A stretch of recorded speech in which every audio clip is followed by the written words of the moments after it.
So there is a situation afoot today, which is driving people crazy because why in the world would Tesla be up $12 more today to 210? So the question is, are people looking past the auto business, thus the big stock increase? Unit sales tomorrow, not so great. So maybe people have just said, we don't care. Or might it be that the numbers are starting to look better than expected with BEVs in general and with Tesla itself? I've got Brian White, of course, one of the heroes of the world of Tesla in terms of getting the numbers right, to help me try to figure out what in the heck is going on. Brian, in general, do you think it's one of those two things, or do you think it's something that we have no idea? I think it's a no idea. I think it's those days when it just drops 5%. You're like, what was, and you wait, something happened. You check the news, there's nothing. It's even the crickets have fallen silent. They're still trying to inflate the tumbleweeds. It's nonsense. And then all of a sudden it pops 5% and everyone's sitting around going, did something happen? If I had to guess, and I believe that's why I'm here. Yes. I would suspect that maybe an institutional or several are finally trying to get an appropriate weighting in Tesla. The problem was, as you recall, Tesla was not added to the S&P 500 until much too late. Right. And Standard & Poor's said, no, there's these rules in place. You have to have a certain amount of time profitable, a certain amount of all these metrics. Right. In most cases. It's like, well, right, this should be one where you make an exception. No, we will not make an exception on this one. Their investors, their index funds, their mutual funds missed the boat. And so, of course, the investors are saying, well, I don't want to get in now because it's too high. And then every time it dips, they go, well, it's dipping. Maybe now isn't the best time. So the index funds are in, of course, they have to be, but all the other ETFs, mutual funds, have been late to the game. And also, pension funds, we don't want to invest because it's too risky. It's got a bad credit rating. And you remember Alexandra Mertz's crusade to get that catastrophic wrong righted. And she did a great job. They had to finally admit that, we should give it another look. And the problem there is the rating agencies have two customers. One is investors, but the other is the people that they're rating. Right. That is a clear conflict of interest. It should be one or the other, definitely not both, so that your ill intentions can be more easily perceived. So too many institutionals came into it much too late. We could be seeing some of that buying going on. And if that is the case, we will know within a day or two, because typically, certainly within a week, they would report large purchases. Yes, of course.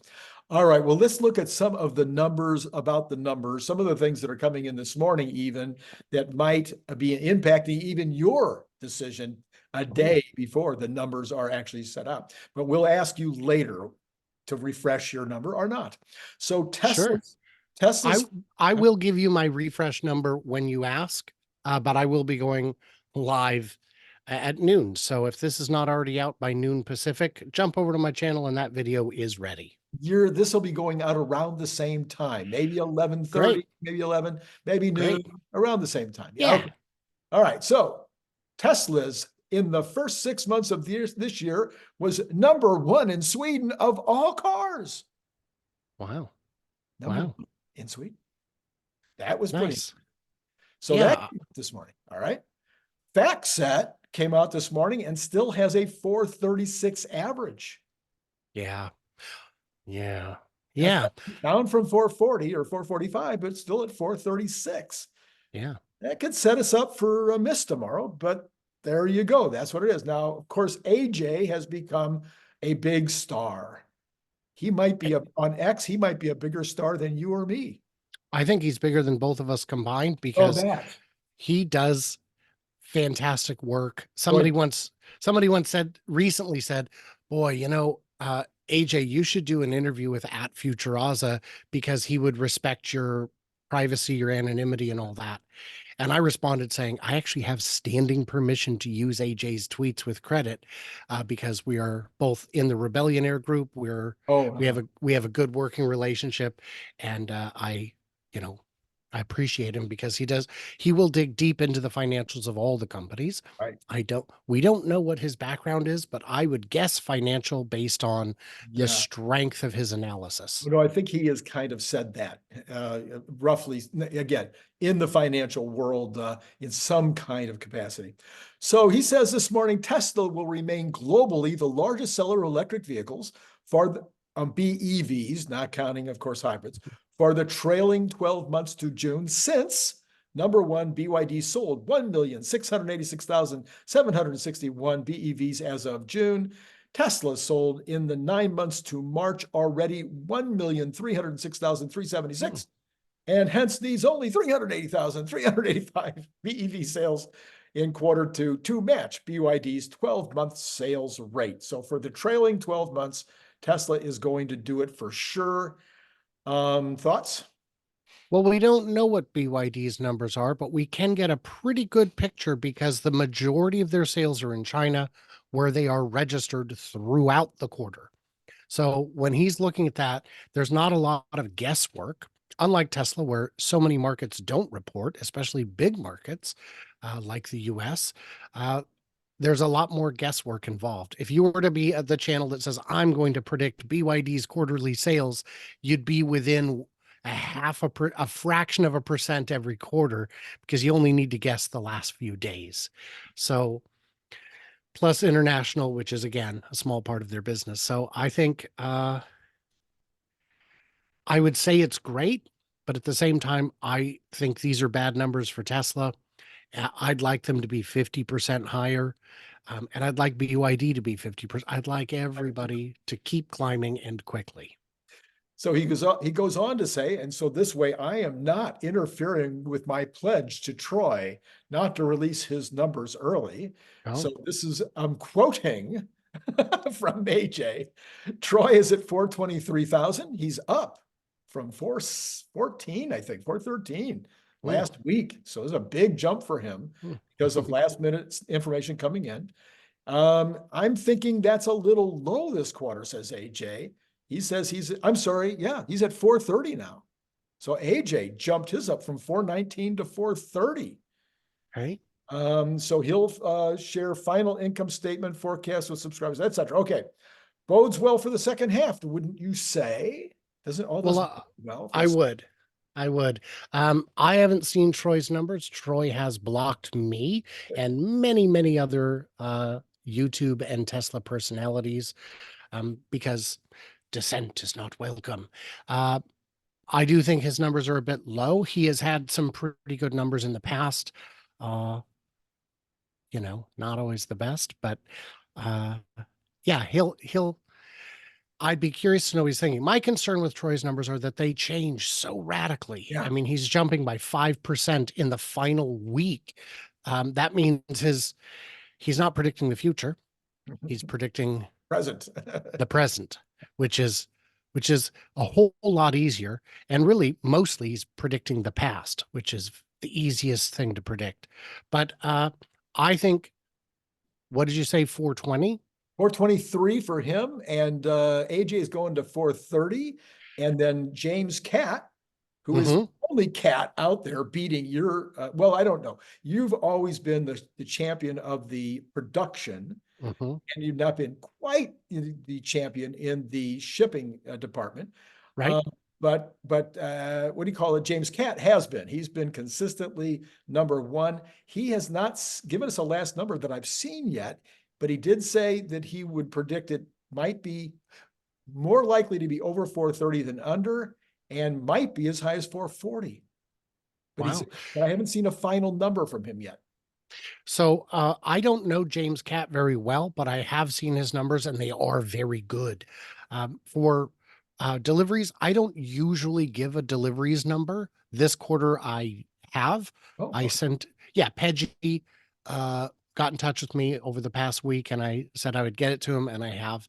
So we will see how that goes. The fact that AJ is at let me look here, is at 430. I am also at 430. So I'm going to take the under and say 429,999. I'm going to change that right now. Going to take the under. Going to massage my numbers by one. That way, one of us is more accurate than the other. And so you also, though, being the champion on the production side, do you have a production number? I do. I'm not happy about it, but it is 438,382. Okay. Meaning that they are still building up Inventory. additional inventory. Yes. My belief is that there is more in transit than before, and that the days of inventory that we have seen are still industry lows. Right. There is, and as the company grows, as the distribution chain grows, there's more opportunity for things to be in line. And the delivery wave is continuing to be unwound. There is still a bit of front loading at the beginning of the quarter with ships going out. As we see, the third month of the quarter is always when the ship arrives in Korea. Right. And then shortly after that, there's usually one or two models that didn't get to the customers in time. So every quarter we see the headline, sales in Korea drop from 5,000 to 2. Oh, it's the end of the world, you guys. I'm bad at math and context. Well, okay. So 400 so you're saying a little build. Now the build in inventory would also be partially due to having more products. So we added the Cybertruck as a product. We put the performance Model 3 back into production. So that's another product. And also adding more territories. The more territories you have, the more inventory more days of inventory really that you're gonna have on hand, because it's harder to manage more distribution around the world. I know, I've been in that place many times. That is partly true. And the other part of it being, as you get into more territories, you have more places that need to have them. Right. So just by having more stores, you're going to have more lot on which to put inventory. And we have seen overflow lots with a whole lot of vehicles. Those, I assume, are sold or almost sold. But if they're not moved out the door by the end of June, there you go. All right. So as we mentioned a minute ago, I'm beginning to think that this bodes well for the second half. In fact, I think you and I might have discussed last week some of the possibilities of what might increase sales in the second half. Nothing having a greater impact than maybe the 8.8 announcement, which could cause a huge increase in Model 3 and Model Y sales for people that just want to own them as future robotaxis. But do you think we have a shot at this point, if we come in around your number, do we have a shot at 2 million? Or should we be going with the number I saw this morning? I forget which analyst it was that thought we would be at 1.6. Ooh, 1.6. No. So first of all, I'll take the over on that one. Okay. I saw a headline recently, like today or yesterday on X, that said 1.8. And I think that is a good conservative estimate. I still think 2, because we're getting into the summer months. This is the beginning of the busiest car season for sales. And Q4 is also a very strong month, so strong quarter. So I think we are not production constrained. We are demand constrained. If interest rates come down at all, that would be another boost. We've seen incentives, low interest rate incentives that have moved units. I've heard anecdotally that orders went up at a particular location because of that promotion. And while that's one anecdote, it fits with what we know of promotional offers. I did want to say that my 438 is down. My previous estimate was 446, I think. Okay. But after I published that, a viewer gave me some pointers of what to look at to sharpen my numbers. And I did notice that inventory movement in Texas was not as strong as I had suspected. Mm. And normally I watch those quite hawkishly, but as you know, this quarter I have spent You've been on the four and a road. half, 5 weeks out of the quarter on the road. So that makes my viewing time substantially less. And once I finish all my Randy Kirk videos, there's just no more time in the day. I know. What are you going to do? All right. So last week I don't remember whether you and I discussed this last week or not. You can remind me because I think I might have started the discussion Tuesday night after we were completely done. And I put out the theory and it was poo-pooed at first. But by the end of the week, people were starting to believe me. And that is that the Cybertruck and the Model 3 have been Osborning the Model Y. And that this is the number one reason for us being down in 2024. Nothing to do with Elon Musk's tweeting, nothing to do with prices, nothing to do with interest rates, nothing to do with EVs being out and people being, no, you've got the Cybertruck, 2 million orders, people waiting like me for their Cybertruck that are not buying a Model Y as a result. And now had a poll, I did polling on it on X, that turned out to confirm my analysis. And then I've also had not hundreds, I've had very many dozens of people commenting in my videos over the last week. Oh yeah, no, I would be buying a Model Y right now if it wasn't for this option. I'd be buying a Model 3 right now if it wasn't for, I'd be buying a Model Y right now if it wasn't for the Model 3 refresh. I'm now waiting for the Model Y refresh. So what do you think? I think the looming certainty of a Model Y refresh is the big thing holding buyers back. If the Y fresh was already out, I know Herbert would have bought it, but it's not, so he's getting a 3 fresh. And volumes are still ramping on that, but the margin appears good. Yeah. So that's at least something. I know for Cybertruck, I know personally a lot of people who are waiting for Foundation Series to end because it's the same truck, but cheaper. Right. That $7,000 or $8,000 FSD you locked in, great, if you can actually get it. But if you're paying $20,000 for that, plus some accessories that you don't want and largely don't even get, the laser etching ain't worth another 12 grand. And there are people who are waiting just because the low VINs tend to have trouble with any manufacturer. The very first Tesla I drove was a Model Y at in Texas, I don't know, 2 years ago now. And I got to see that car again because I visited that same person. And it was a VIN under 5,000. And he's had a bunch of goofy issues with it that were very frustrating and not the sort of thing you want to deal with.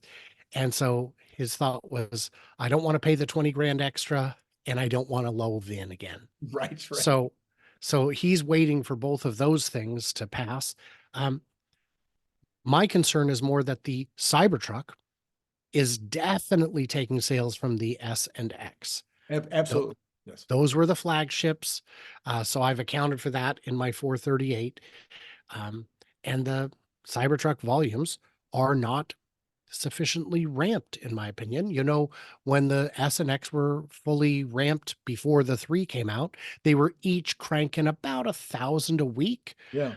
And we're just now getting past that point with the Cybertruck. Next quarter will be more exciting. The quarter after more exciting still. But it takes time, apparently. And apparently people are perfectly happy to hand over that 100 to 120,000 because they just announced this morning, instead of running out the foundation in the third quarter, they're now saying it probably won't run out until the end of the year. So their take rate must be going up. Or it went down so strongly that maybe they Osborned the foundation with the regular. No, I'm saying the opposite. They had said it would be out. They said they were going to run out of foundation in the third, but sorry. And they've that's what I mean. To the end of the year.